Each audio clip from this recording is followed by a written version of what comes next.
Bonjour tout le Ok. monde. Là, effectivement, on me parle de Saturne qui domine les contraintes et les épreuves là dans mon jeu. La planète Saturne vous aide à faire face aux contraintes et aux épreuves de la semaine. Donc, on est clairement dans ce qu'on est en train de dire. Grâce à ces conseils, vous pourrez limiter, voire anticiper certains désagréments. Et là, Saturne en Capricorne nous dit si Saturne se trouve en Capricorne dans votre tirage, isolez-vous. En effet, à l'image du Capricorne, les mondanités et le trop-plein d'énergie autour de vous risquent de vous épuiser et de brouiller votre concentration ainsi que votre intuition. Profitez de cette période pour faire preuve d'introspection. Donc, clairement, je trouve que ça complète vraiment ce qu'on est en train de dire en amont, qui Ouais. est, OK, on est focus sur nos objectifs et attention aux dispersions, attention aux pensées parasites, au fait de peut-être, si on perd pas, d'aller se changer les idées. Et là, c'est peut-être à ce moment-là ça que vous allez perdre votre fil, si je peux dire ça comme ça. Donc, vraiment, voilà, on vous parle de concentration, on vous parle, attention aux distractions, voilà, à la dispersion. Restez focus, restez concentré. Et faites aussi très attention, du coup, à votre énergie, puisque vous en aurez besoin, hein, une fois que l'opportunité, elle va tomber. Votre énergie, elle va vous être utile à ce moment-là. Donc, perdez pas patience et ne vous laissez pas aller à du débordement d'énergie festif. Et surtout, là, on est dans le domaine financier. Ce qu'on nous dit aussi à travers ce domaine, c'est que attention à ne pas disperser son argent à droite, à gauche, alors que justement que l'idée, c'est d'en faire et de capitaliser pour une évolution. Il y en a trop. Voilà. Il y en a trop. Ce matin, je disais, j'insistais, c'est pas parce qu'il y a les ressources qu'il faut quand même faire n'importe quoi. Ok, les Capricornes? Bon. Alors, la première carte qui est sortie, c'est on est dans le domaine financier, hein. Il y a un accomplissement. Il y a un accomplissement. Il y a des Capricornes qui, je ne sais pas si durant ces 3 mois-là, vous allez atteindre vos objectifs à un point où vous vous sentirez accompli, que ce soit familialement parlant, mais aussi un état de bien-être, d'accomplissement, parce que ça, c'est la carte de la famille, des amis, où on se sent accompli avec eux, on est bien, on regarde ses bras dessous, tout le monde est bien, on atteint son objectif, on arrive au 10. Après le 10, c'est la plus grande carte d'élévation et d'accomplissement. Du coup, ça peut être un défi que vous aviez à relever pour vous, mais aussi pour votre famille, d'où la carte de l'accomplissement familial qui est atteinte.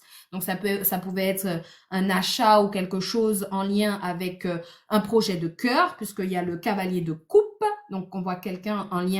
Cependant, ce que ça peut expliquer aussi, c'est un bien-être personnel. Je suis satisfait de ce que j'ai produit. Je suis satisfait de ce que je fais. Je suis satisfait de ce que je vais avoir, parce qu'on est dans une prédiction donc de ce que je vais avoir. Et donc voilà, je dois rester tenace et continuer à œuvrer pour atteindre cet accomplissement justement. Ici, on a le cavalier de coupe. En général, il apparaît quand on vous fait une proposition d'ordre sentimental.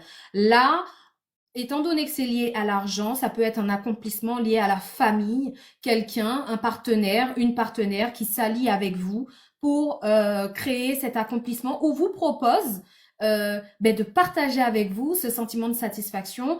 Je vois une maison depuis tout à l'heure, ça peut être un achat de maison, je sais pas. Je vois une maison depuis tout à l'heure, ça peut être on achète ensemble, donc on s'unit pour le faire, c'est à vous de voir, et on voit que c'est très maîtrisé. Là où on pourrait croire que le cavalier, il sait pas trop pourquoi il le fait, la demande sera peut-être euh, impulsive.